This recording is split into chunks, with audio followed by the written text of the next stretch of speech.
Hello children. Hope you have enjoyed summer with your summer drinks and juices etc. But tell me, can any liquid quench our thirst like how water does? No drink or juice can substitute water. Do you know the ratio of which water and land share the earth? Yes, water occupies 2/3, that is 71%. As water is so important and plays a vital role in daily life, shall we learn in detail about water? Now, can you guess and tell me where we get water from? We get it from rain, isn't it? Water cycle and its importance. In which season do we have rainfall? Rainy season, isn't it?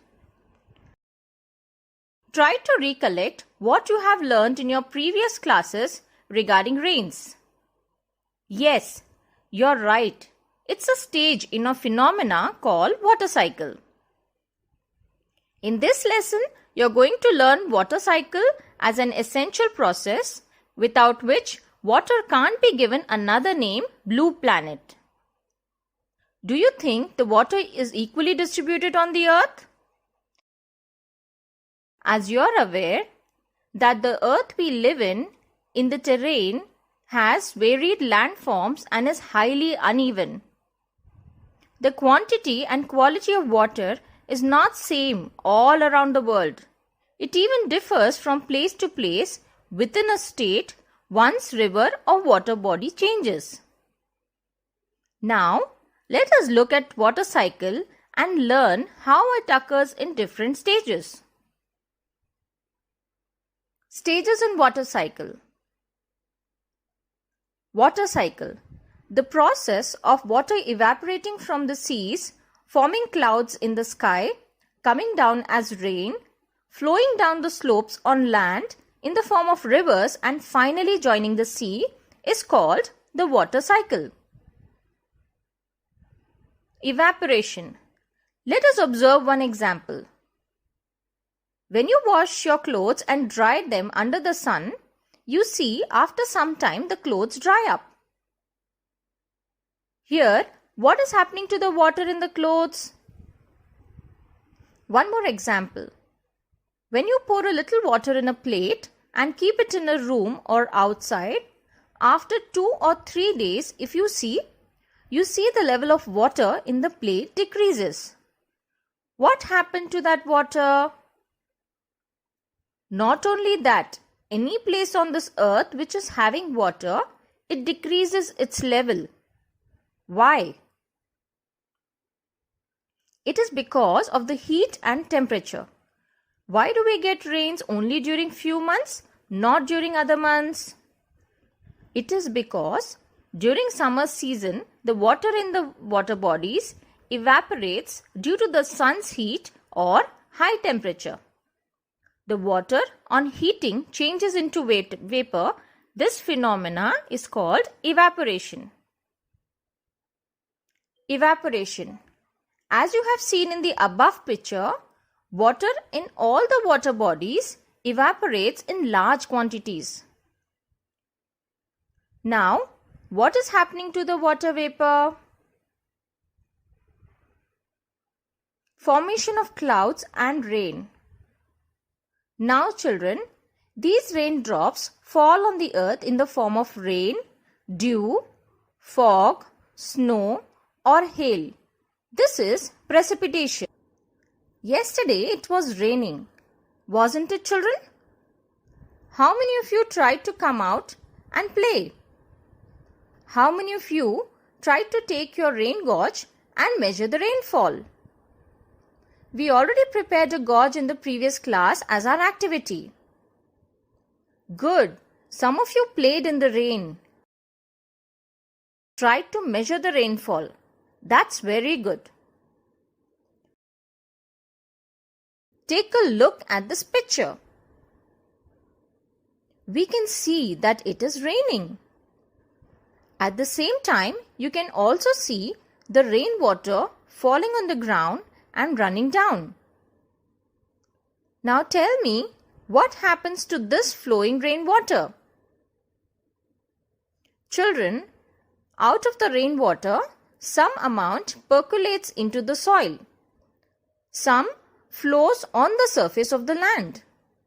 Rest of the water, that is the remaining water, becomes water vapor. This rainwater goes in three ways. Now, we will be looking into the first point in the next lesson. In this lesson, we are going to discuss on the second point, that is, the water that flows on the surface of the land. Rainwater flows in small streams from the mountain slopes during the rainy season. In course of time, these streams dry up. Nevertheless, water also cuts channels on the mountain. When it rains again, water flows down the same channels, resulting in the formation of river courses and river valleys. Let us look into what happens to these streams. Transformation of a stream into a broad river. A thin stream is the starting point of a river. In its course of flow, it becomes bigger and broader due to the joining of smaller streams, which you can see in the picture. Now, as you notice, there are smaller rivers or streams which join a large river, and these smaller rivers or streams are called tributaries. As you have seen in the picture above, you notice that as the river becomes bigger and broader, its flow gets slowed down. As it slows down, it starts depositing the silt and sand it has carried on its bed and banks. This deposition of silt and sand causes the formation of plains. Formation of plain. As the river water flows further from the plains and nearing to the sea, the speed of water slows down. As a result, it no longer is able to carry the silt and sand. On its own course, it deposits the silt and sand, which then gets filled up. So, next flood water comes. They cannot flow on the same path. Instead, they cut through new channels to reach the sea. Towards the end of its journey to the sea, the river forms a delta. Can you tell me few names of deltas thus formed in India? Yes, we can find Krishna and Godavari deltas in eastern coast. Do you know the speciality of these rivers? They flow throughout the year, so we call them as perennial rivers. This is because rainwater which percolated into the ground and flows into the river all through the year. Can you name few rivers which are not perennial rivers? Yes, rivers like Dindi, Manjira and Musi are not perennial rivers.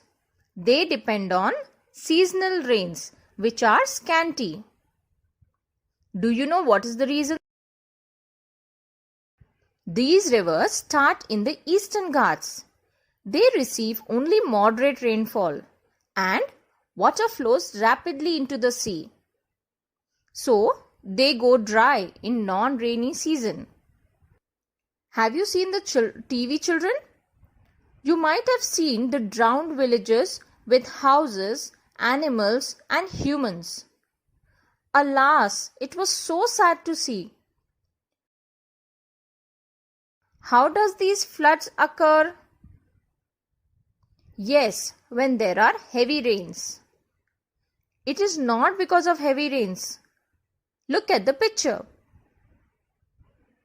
You can see that the river trough is very wide and it has high banks. Can you see in the picture, children? The whole picture is a river trough.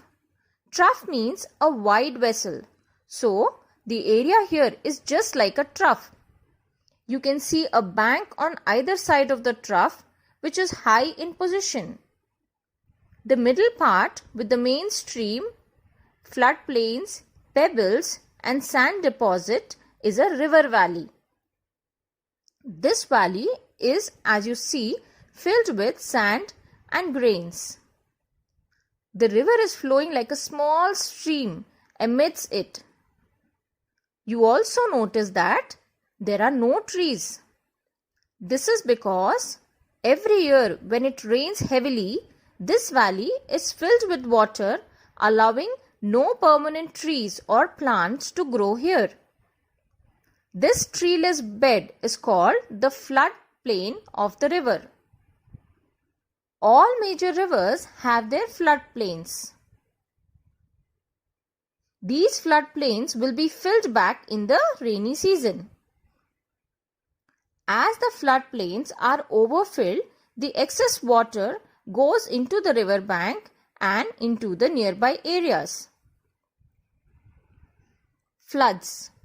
Floods are often caused by sudden increase in the volume of water reaching the river. A flood is an overflow of water that submerges land that is usually dry. Floods can happen or occur during heavy rains, when ocean waves come onto the shore, when snow melts too fast, or when dams break. To control the flow of water, dams are constructed. Dams avoid floods. Not only dams, even vegetation cover on the land obstructs the runoff of rainwater and slows down the speed of its flow. This slowing down of rainwater due to vegetation helps the rainwater to percolate into the soil. You can understand how dams stop the flow and speed of the water.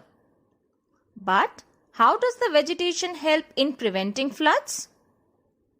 Vegetation helps water to flow into the river.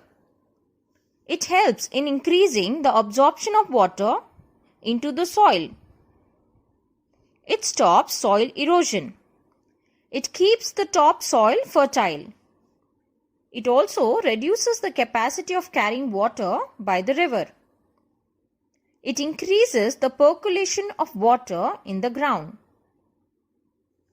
So, as we have seen the benefits of vegetation, should there be afforestation or deforestation? Yes, of course, afforestation. Now, let us see massive tree plantation. Massive means more tree plantation. Can you tell me who takes up this responsibility of massive tree plantation throughout the country? We cannot go to each and every place and plant trees. Then, who will take up this responsibility? It's the government that is going to take up the responsibility. Can you tell few programs related to this taken up by the government? Afforestation, Chipko movement, Harita Haram, these all are programs that have been taken up by the government. We have seen related to this Harita Haram that Telangana government supplies saplings to all the schools to plant them. This program should be effectively implemented by us. Once we meet, let us discuss and learn what are cyclones and what are the effects and how to prevent damage. Awaiting to meet you all. Thank you.